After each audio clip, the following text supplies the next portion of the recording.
In regards to this Texas thing, Jasmine's already endorsed the man, so we've already dispelled that nonsense. That's just people who say she didn't endorse him. That's just not true. They're lying. But again, this isn't the first time you would have been lying about what Jasmine Crockett has said or done. Y'all, this is something that you guys did during the primary. You just lied about her, and you just pushed that out there, and we were just sitting out there like, why are you lying? And you're doing it again. You're lying again. So she's already endorsed the man. So the issue isn't the endorsement, because that's done. The issue is the campaigning, right? And Jasmine just made it very clear that her primary focus is going to be down ballot races. And to be quite honest with you, I understand why. Because, at least in Texas, for the average person who lives in Texas, it is far better for her to take her little bit of star power that she has in the Democratic Party and to bring attention to those down ballot races and hopefully get them more votes so that they can win their seats. Like, the reality of it is all politics are local. You know, forget the Senate seat. If you are a regular person in Texas, those down ballot races matter more to you than the Senate seat, if we're being honest. So it makes more sense for her to take her time, effort, and energy to yield to those down ballot races. And honestly, if she can get more turnout for the down ballot races, that could in turn help Tallarico inadvertently. Because if she can just bring more people to the polls, that potentially can turn into votes for him, potentially. So her doing that is actually not a bad strategy, no matter how you slice it. The other thing is, y'all were very clear, many of you, that the reason why you didn't vote for Jasmine Crockett was because she was a black woman. And you felt that in these times, she would not be palatable to many white Texans.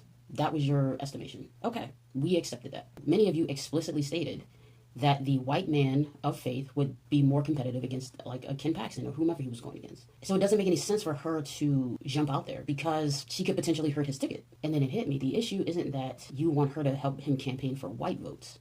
You segregationist you. You want her to campaign for the black votes. You don't want her around the white people because you don't want to scare the white people off with her. You want her to go segregate herself to campaign for the black votes. And some of you may take issue with the words that I'm using, but again, when you explicitly made it a part of your calculus to vote for somebody simply because they are a white man, like it or not, you have decided to lean into the racism of it all. So you don't get to be upset with me for the words that I'm using, because this is the dynamic that you have helped to perpetuate. You want her to go campaign for black votes because you're worried about his performance in black areas. And I don't want to hear anything about what that man in Texas has done. Oh, he went to this event, or he went to that event. Okay, we understand that many of you look at that type of superficial shit and that's enough for you, or you think that's enough to get the black vote. Okay, fine. But the reason why you really want Jasmine is because you, as a white person in Texas, have no desire. And some of you aren't even in Texas. You're not even in the state. So you could be anywhere in the country. You as a white liberal do not want to take your time, effort, and energy to go into black areas and black communities and have the conversations with black people. That's ultimately what this is about. You don't want to go and have to talk to black people and actually listen to them speak to you about how they may feel about what was done to Jasmine during this campaign. And it's primarily because you yourself leaned into the racism of it all. Because, again, you said the white man would be a better candidate because white Texans are racist. Okay, cool. You know that you can't really defend why you did what you did to us in person. You can't really defend his behavior in that primary because for all the talk about who was in charge of those campaigns against Jasmine Crockett, the reality of it is your candidate chose to not say anything. And I understand why he didn't. It's because the racism was working for him. And so he was okay with it. And I think many of you really need to understand that you can smile at us all you want. You can play the game all you want. But in many instances, we are able to see past you and we are able to see your actual intentions. You cannot lie to us. You tried to lie to us, but you can't. You leaned into the racism when you voted for him over her. Many of you did. That's what many of you explicitly told yourselves and what some of you have actively said. Okay, fine.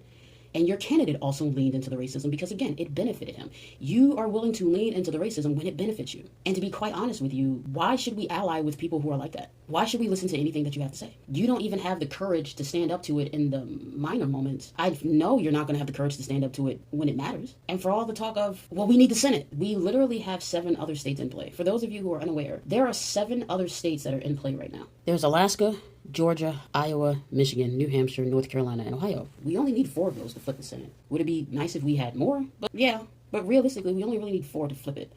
If we're being honest, those candidates, many of those candidates are in red states, and they have managed to make their races competitive. Many of them are actually in the lead, according to the polls. They've managed to do that without, in many instances, they don't have the same money that man in Texas got, and they don't have the same media recognition that man in Texas has gotten. That man in Texas has gotten a lot of media attention. And it doesn't seem to necessarily be translating in Texas right now.